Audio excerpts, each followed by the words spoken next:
Hello, this is the intro to Unit 5. Unit 5 is going to be on social stratification.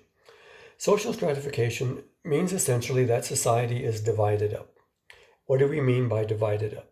Society is divided up in many ways. It's divided by religion, it's divided by age, it's divided up in any number of ways, but we're going to focus on three types of stratification in Unit 5. We're going to focus on gender, we're going to focus on class, social class, and we're going to focus on race.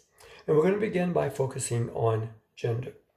Question A asks you to compare and contrast the traditional versus or as opposed to the emerging or contemporary gender roles. Let's talk about gender roles briefly.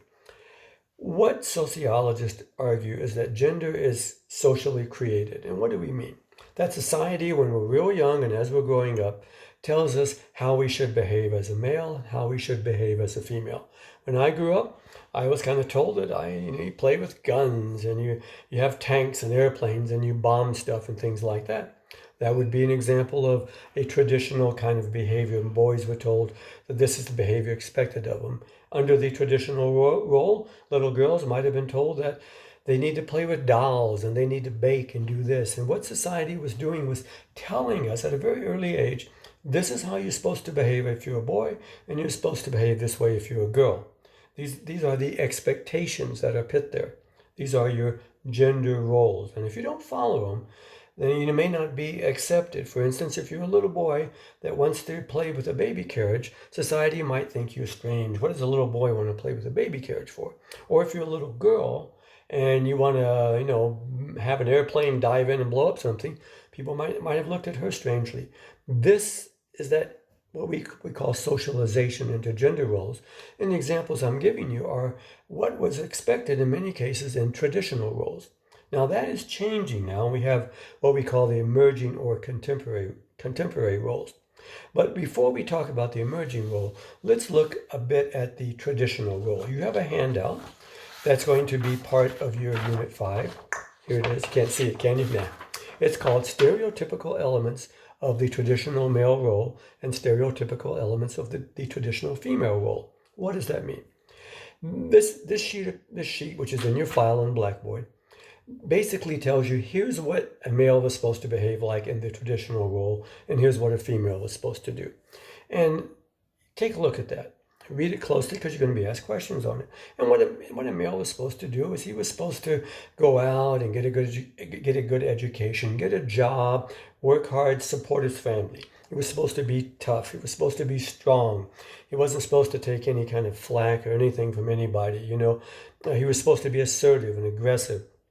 He really wasn't supposed to show any kind of emotion that signaled weakness or fear. He was supposed to always be tough. Females, on the other hand, were supposed to be homemakers, to get married, to have babies, to have children. This is what a female was supposed to do. This was her expectation. She was raised to be loving, to be nurturing, to let the male make the first move. And this is what we call the traditional role. This probably was very typical in time of your grandparents, maybe your parents some, but your grandparents definitely. Now that started changing. And it was changing gradually over years, probably sped up in the 60s and 70s, where we get to a point now where we call the roles the emerging or contemporary roles. The contemporary roles are a mix of both the old and the new. Many of you out there still follow traditional roles. I would suspect that a lot of women out there still wait for the male to ask them out on a first date. I suspect that on many dates, the man still pays for what's going on, for the meal and the date. I suspect that some guys out there still open doors, right, guys? For the females. These are all traditional behaviors. But we also have what we call emerging behaviors. We have the emerging role where things are changing because, as we know, it's not the same as it used to be, right? Because, to be honest, sometimes women pay for the date, true? So I'm sure there's probably some females watching this video who they've asked a guy out on a first date. Am I correct? Okay. Women are obviously going into what were historically male-dominated occupations. Things are changing. Even men are moving into occupations that were historically dominated by women. So let's talk about some of the changes that are occurring with the emerging roles, because that's part of question A on your Unit 5. It says this: what are two of the major changes that we are seeing in the emerging female and male roles? First, let's talk about the emerging female role. Women are demanding equality. Women are demanding equality in the workplace and equality at home. Women want to be treated as equal at home. Women want to be considered in the decision-making process. Women want men to do their fair share and to help out. At work, women want equal chances for promotion, equal pay. They do not want to be sexually harassed. In the traditional role, very often, it was not a thing of equality. The man ruled the home. The man had the final decision about what went on. And in the workplace, women were very often discriminated in terms of pay and promotion. So women are demanding equality. Also today, under the emerging role, women are demanding a choice. What do I mean? In the traditional role, the female essentially didn't have a lot of choice. She was pushed into being a homemaker, whether she wanted to or not. Yeah, there were lawyers and doctors under that traditional role, say in 1950s, but most women, it was difficult. They were kind of pushed into being a wife and being a homemaker. They were socialized and encouraged to do this and make this their life path. Today, women are saying, no, I want a choice. I want a choice as to whether or not to be a homemaker or to have a career, or maybe both. So what do you think most women are making as a choice today? Are they choosing to be a homemaker, to have a job, or are they choosing both? And the correct answer is both. We find that many women today still want to be married and have children and have a family, yes. That's part of that traditional role. But women today also want to have a career. College students, why are you going to college? Are you going to college so that you can come home and take care of yellow wax buildup and you can wash dishes better? No, you're going to college to have a career. You're going to college to have a profession. So many women today are choosing both. We have the career women, like college-educated women who want to have a career and also want to have a family and be a homemaker. And then we have women that might be more traditional that are also choosing both. And they're choosing both because the economy and the times demand that if you want to have a middle-class standard of living, very often both husband and wife have to work. Or sometimes just even to get by, husband and wife have to work in many families. So we have a lot of women who in many ways are more traditional in their orientation, but actually they're choosing both as well. The career, or in this case probably the job, and being a homemaker, because the economy is forcing them in that direction. So we see that there with the females. So the emerging female role, women are asking for equality in the workplace and the home, and women are asking for a choice. And that choice that women are making is essentially to have both a job or career and to be a homemaker. Now the male role, we find that men are helping out more around the house, and we find that men are also feeling more comfortable with their emotions. Now men may not be doing their total 50-50 share around the house, but men are doing more than their parents or grandparents did around the house in terms of those males. And we find that men are also more comfortable with showing their emotions.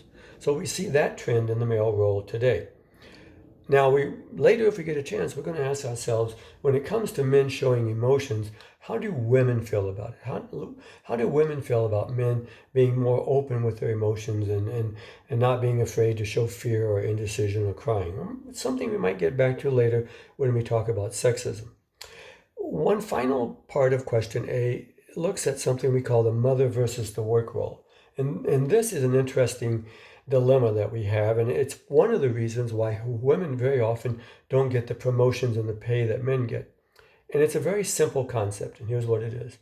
Your child is sick. Husband and wife, couple, we have a sick child. Somebody has to take the kid to the doctor. Who's most likely to do it? The mama or the daddy? I'll bet the mommy. Your little six-year-old boy or girl is at school. They're in the first grade. They get caught for selling pot in the first grade. That's a joke, okay? But somebody has to go see the teacher. Who goes and sees the teacher if there's a problem at school? Most cases, the mama. So what the mama does very often is the mama misses work, the female misses work in order to take care of the child. Be the child sick, or you have to see the teacher, or other obligations. And what's happening is, if you notice, the female is putting the mother role before the work role. Will that hurt the female's chances of getting a promotion or raise? In many cases, it might, because if you're in a job in which the company demands that you be there, the company needs you there, the company's looking to promote you to be the area supervisor, they're going to want you to be there all the time.